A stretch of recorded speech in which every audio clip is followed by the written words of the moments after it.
USC football takes hits on its recruiting trail. The Galaxy looked to Italy's minor leagues to try to solve a problem at midfield. And with the NBA Summer League approaching, who should you keep an eye on if you're a Lakers or Clipper fan? Hi, I'm James. This is your daily dose of sports and snark for the greatest sports city in the world, Los Angeles. This is Faithful Angelenos. It is July 7, 2022. Once again, I am but a castaway on the Isle of Omaha, Nebraska.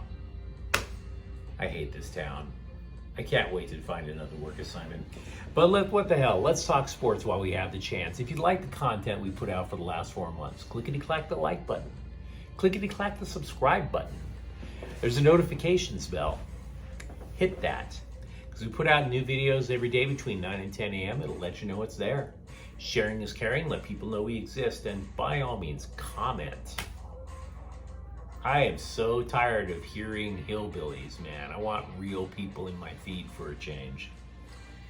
Now, before we start talking about the news and notes, let's get to the scoreboard. Last night, Mookie Betts tapped an infield RBI single to score a run in the bottom of the 9th inning. Dodgers wind up sweeping a series from Colorado. They win 2-1. The Dodgers are now 6 games ahead in the NL West. Meanwhile, tonight, there's going to be a new foe in town at the Ravine. Chicago Cubs are at the Dodgers at 7 p.m. Tony Gonsolin is 10-0. Mark Lester's 2-4 for Chicago. And also, the Sparks put their 3-game winning streak on the line. They're going to face Seattle. That game's at 6:30. I want to start off with USC. Lincoln Riley and the fellas on the coaching staff have gotten a lot of credit for rebuilding the team on the fly using the transfer portal. They even went so far as to go crazy with this recruiting weekend where, there was fireworks and there were dancing ponies and figure skaters, and they had breakfast at Staples Center underneath all of the Lakers banners, and the Laker girls came out, and no, they didn't, but you get the idea. It was just over the top crazy to recruit. And the thing with USC is their Twitter feed. Whenever they land a recruit, they do a fight on symbol, the peace sign, whatever you want to call it. And they did it 4 times that weekend. But we still only know 2 of the recruits, not 4. Okay? So did 2 of them change their mind? Were 2 of them just premature? We don't know. But what we also know is the Trojans have whiffed on 2 5-star offensive linemen for the class of 2023. The latter is Francis Mavigoa, who wound up choosing Miami. This is a problem. It really is. Because if you think about it, the class of 2023 will get their freshman year in the Pac-12 and then become sophomores when they move to the Big Ten. At least they did have some experience. But if you don't have elite offensive linemen, by the time you get to that conference, you're going to put freshmen from the class of 2024 in there? Not a good look. It's a real problem that could manifest in 2 years. Now, overall, 24/7 Sports ranks the 2023 class for USC as the best in the Pac-12 and the 13th in the nation. So next year, should be pretty happy.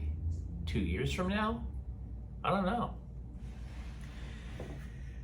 The Galaxy have acquired an Uruguayan midfielder, Gaston Brugman, with a very singable name, sir. You can't go wrong with a name like Gaston. Gaston. He's a defensive midfielder from Parma in Italy's Serie A B. He's 29. Now, understand, he's not going to play in El Tráfico tomorrow. There's visa issues. These things always happen when you have players coming in from overseas.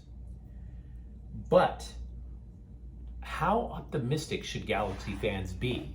Ask yourself, because I've been asking myself. Look, first of all, the team that he played for, Parma, they were relegated last year in Serie A. In other words, how much of a role did he play in his own team's downfall to a lower division? Number two, the Galaxy, if we're going to be honest with ourselves, they've been hit and miss in player acquisitions from overseas. For every Dejan Joveljic, there's a Kevin Cabral, right? Now, I'm not trying to clown the Galaxy outright. See, the idea of bringing Brugman in, there's a philosophy behind it. They might wind up changing their formation. You have Brugman playing a defensive mid, and you could have the other midfielders cheat up to try to help out their their strikers. So I see what they're trying to do. But here's the thing. I realize this is shallow, but the LA Times, they put a photo of the guy to introduce him to the Galaxy fans. Yeah, the photo of the Vib is getting punk slapped by Zlatan Ibrahimovic. Now, granted, it's not nearly as brutal as when Zlatan just punk slapped Latif Blessing into orbit from LAFC about 4 years ago. But do you really want the photo of your new incoming prize acquisition getting slapped? Getting thrown to the ground by Zlatan? Now, the next thing I'm going to tell you about the Galaxy, I'm going to be upfront and say, I don't know if I believe it or not. You tell me. ESPN analyst Taylor Twellman says the Galaxy are, quote, 100% in, unquote, in trying to land Jesse Lingard of Manchester United. He would be either a striker or a forward just behind the strikers. 2 MLS clubs are said to be creating massive offers, and also 2 clubs in the Premier League, West Ham and Everton. Now, the rumor is, and I'm not saying this is something you should buy in, is that he either wants to play in Florida or Los Angeles. That would leave 4 MLS teams.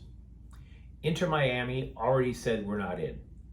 That leaves 3, Orlando and the 2 LA teams. LAFC plans to meet with Lingard, but they don't want to get into a bidding war. So, as the theory goes, if the Galaxy can figure out a way to get rid of Douglas Costa, they can create a bidding war. Theories, rumors, innuendos. I do not say I believe that Lingard is on his way. That's up to you guys. Summer League begins for the NBA on Friday out in Vegas. Now, there are 3 players to watch if you're a Lakers fan that I think you should really keep your eye on. And I don't want to go with Shaquille O'Neal's son, and I don't want to go with Scottie Pippen's kid, okay? Those are names. Sports writers love legacy stories. Let's stick to the people who actually can contribute. The first one you should watch is definitely going to be Max Christie, because he was, first of all, the lone Lakers draft pick. And not only was their lone draft pick, but apparently he's really making an impression on the coaches by how active he is on defense. Now understand, he's not big. He's tall, but he's not big. He's not bulked out because he's 19. But they love the hustle. They absolutely love it. Also, I would recommend watching Cole Swider. He is a 6'9" forward who apparently shoots the lights out. He went undrafted last year, but he wound up through sheer force of will and dedication to creating a good shot, wound up with a 2-way contract. And the Lakers need shooting. Finally, Mac McClung, who was the G League Rookie of the Year last year. Those are the 3 players, if I were a Laker fan, that I would be paying very close attention to. Now, the Clippers roster is mostly set, but they have an alleged weakness over at point guard. The reason I say alleged is because I don't think Reggie Jackson did that poor a job last year. But apparently the front office thought they could improve, which is why, of course, they went out and courted and signed John Wall. But that's not necessarily the solution. John Wall didn't play last year, if you recall, out in Houston. So what if he's rusty? What if he's lost a step? Well, if that's the case, I would keep my eyes on Jason Preston. Now, I will acknowledge that Preston didn't play last year.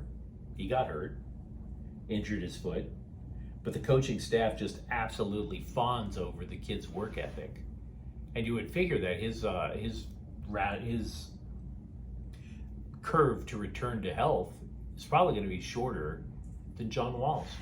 So I'd keep an eye on him.